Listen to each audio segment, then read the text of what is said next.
Increasing pressure for U.S. action follows the capture today of Tal Afar in northern Iraq.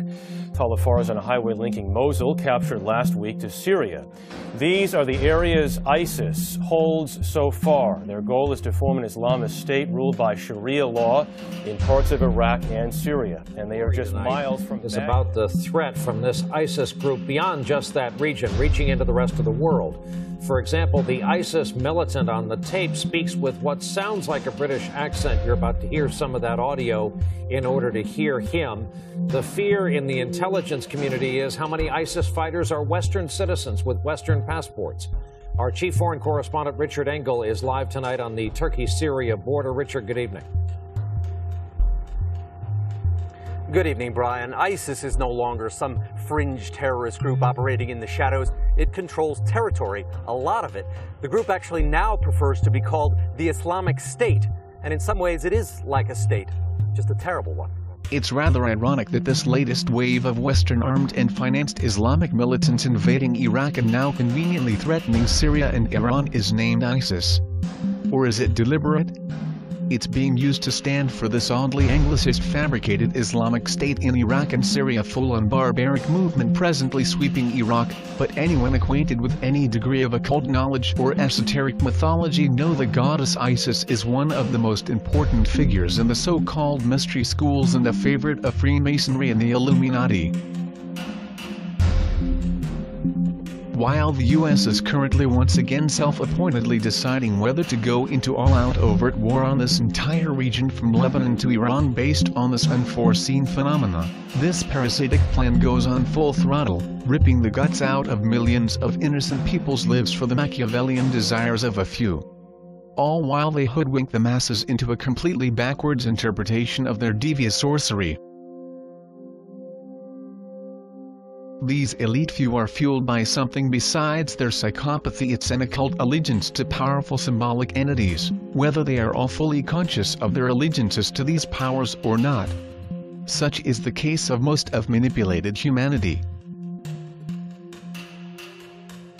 It's important to know that almost every portrayal of a feminine goddess, a specialty of Freemasonic art, literature and architecture, hails back to Isis, no matter whether it's called the Statue of Liberty, Blind Justice, Mother Mary, Columbia or some other Queen of Heaven or whatever label they want to give her. They're almost all the same entity. Isis in turn goes back to Sumer and the goddess Semiramis, or Ishtar, an embodiment of the same esoteric deity. She was and still is considered the goddess of enchantment and magic. Married to her brother Osiris, the two of whom then gave birth to the infamous Horus, all major characters in the play, she wandered looking for the dismembered penis of her former husband, wailing and moaning like the wind. Hence the world-crowned capitals of Washington, D.C., the City of London and the Vatican all boasting phallic obelisks in this memory, as well as many other major financial and political energy centers. The true worldly powers that be are beholden to other powers that be that are not so worldly. This may need more research and validation on your part, but for me and many other researchers it is very evident. When this becomes apparent, reading into the symbols and embedded images and language of our carefully created culture becomes a much easier and even everyday task.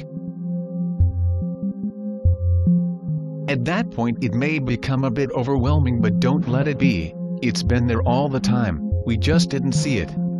The Illuminati is actually a rather flimsy label considering all we know about the workings of these dark occult-driven psychopaths. Their derivation is not as important as their current effects on humanity, but understanding their roots gives light to their intentions. That being said, here's a quote on their roots, tying them into Isis worship and obeisance. Popular history texts and encyclopedias generally paint the Illuminati as having its origins in 1776 Bavaria. However, the origins go back much further. The Illuminati are tied directly through Masonry to the Sun and Isis cults of ancient Egypt. Killing was a mystical experience to this branch of the mystery schools. They not only maintained their control by murder and threats of murder, they believed that the assassin could acquire the gnosis, or soul energy from the victim. This is the theory behind the human and animal sacrifices of Satanists throughout history and the ritual child abuse, etc. Satanists believe that sacrifices release more of it than anything else. Such are the dark and sordid machinations of the deluded souls who think their gnosis accumulations and illumination will give them some form of deity or immortality. That's just a quick glimpse. Research for yourself and learn much more. Massive casualties and deaths turn them on, as it does for those controlling them behind the scenes both here and interdimensionally. You'll find this energy vampirism throughout any esoteric studies on this subject, popularized by the Matrix movies where humans are considered energy batteries to be drained and utilized. That's pretty much what they're up to. By the way, as far as manipulating the Arab masses, the choice of the supposed leader's name of these high-financed and Western-trained pre-positioned rogue forces is Abu Bakr al-Baghdadi. This name couldn't be any more incendiary. The schism between Sunni and Shia Muslims lies in disputes over who would succeed Muhammad as leader of the faithful after his death in 632. The Shiites thought the Prophet's son-in-law and cousin should lead as caliph, particularly given his blood relationship to Muhammad. Their opponents, the Sunnis, thought Abu Bakr, one of Muhammad's first converts, should be their leader. The Shiites lost a series of wars for power in the early years of Islam and today are the clear minority in global Islam, making up about 15% of adherents. They are in the majority in Iraq and Iran. After Muhammad died in 632, an assembly of Muslims in Mecca elected Abu Bakr as the first Caliphate Rasul Allah, successor of the Prophet of God, or Caliph. Under him the collection of Muhammad's revelations was recorded in the Quran. Abu Bakr suppressed tribal uprisings and brought Central Arabia under Muslim control, after which he directed Arab armies into Iraq and Syria, initiating thus the Muslim conquests. And al-Baghdadi? Clearly an affirmation of their intent to take over the capital and subdue all of Iraq. All of this cleverly engineered, any way you look at it. The geopolitical situation is worsening at breakneck speed. It becomes increasingly apparent that time is extremely limited for doing anything majorly unnecessary in each of our lives. This massive new Middle East and Ukraine initiative, with their carefully sculpted excuse unfolding as we speak, has to blow soon. On top of that, the US is set to implode very soon with power station closures, hyperinflation, governmental crackdowns and the like. They're also clearly planning for massive unrest. Well, of course they are, they're causing it. All this has to reach critical mass very soon. Once these kinds of things blow, they each affect the other. Critical mass can be reached from so many different angles, not just local economic, immigration, food and energy issues, but now this recent offensive in Iraq by this marauding band of murderers. Should these inspired Western powers go through with their stepped-up plans of further intervention, I don't see Russia and Iran standing idly by. And if it blows there, the rest could go up like a tinderbox. This has been building for a while, but maybe that's why this new, and clearly world-startling false flag fabricated offensive is called ISIS. The military is famous for using occult names and symbols, and this is clearly more of the same. Are they honoring and thereby calling on their goddess as they pull the magic trigger? Something to seriously wonder about. It's clearly a time to connect the dots in any way we can and act accordingly. An unedited photo of President Obama making a speech on ISIS has gone viral and sparked Illuminati rumors.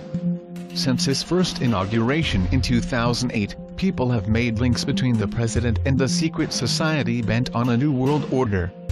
Obama addressed the nation Wednesday from the Cross Hall of the White House about his plans for military action against the Islamic State, the militant group also known as ISIS.